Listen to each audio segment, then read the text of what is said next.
এক ভাই করেছেন, আমাদের মসজিদে জুমার খুতবা আরবিতে দেওয়া হয়, আমরা কেউই তা বুঝতে পারি না। আশেপাশে এমন কোনো মসজিদ নেই যেখানে বাংলায় খুতবা হয়, আর আমরা সহি আকীদার মানুষ সংখ্যায় কম, এক্ষেত্রে আমাদের নামাজ হবে কি? আপনাদের জুমার সালাত হয়ে যাবে, কোনো অসুবিধা নেই। সে খুতবা আরবিতে হোক আর খুতবা আপনার মাতৃভাষায় হোক অথবা অন্য কোনো ভাষায় হোক, যে ভাষা বুঝছেন না আপনি, তারপরেও সেখানে সে ভাষা বুঝার লোক যদি থাকে, বরং হওয়া উচিত যে সংখ্যাগরিষ্ঠ যারা, তাদের ভাষায় খুতবা হওয়া উচিত। কারণ খুতবা মানে সম্বোধন করা, এই বিষয়ে বহুবার বলেছি। কিন্তু এই বিষয়টি এক শ্রেণীর গোঁড়া মোকাল্লেদ আলেম সমাজ বুঝছে না, যার ফলে তারা এই ওয়াসার খুতবাকে তারা চালু রেখেছে, যেই খুতবার কোনো ফায়দা নেই।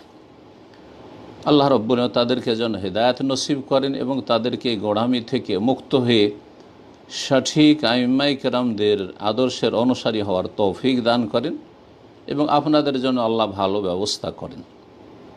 এক কথায় সংক্ষেপে বলছি যে খুতবা যে কোনো ভাষায় হোক না কেন আপনার জুমার সালাত হয়ে যাবে ইনশাআল্লাহ। তবে যদি এমন কোনো মসজিদে যেতে পারেন একটু দূরে হলেও, যেখানে গিয়ে আপনি নিজের ভাষায় খুতবাটা শুনে দিনের উপদেশ পেলেন, জিকির খুতবাকে বলা হয়েছে, উপদেশ পেলেন, আর সেখান থেকে আপনি কিছু দিনের দিক নির্দেশনা হিদায়াতও পেলেন, আপনার ঈমানকে মজবুত করতে পারলেন, আমলকে ভালো করার জন্য আপনি সুযোগ পেলেন আর ইলম অর্জনের সুযোগ পেলেন, তো এটা সবচাইতে ভালো। আল্লাহ যেন তৌফিক দান করে।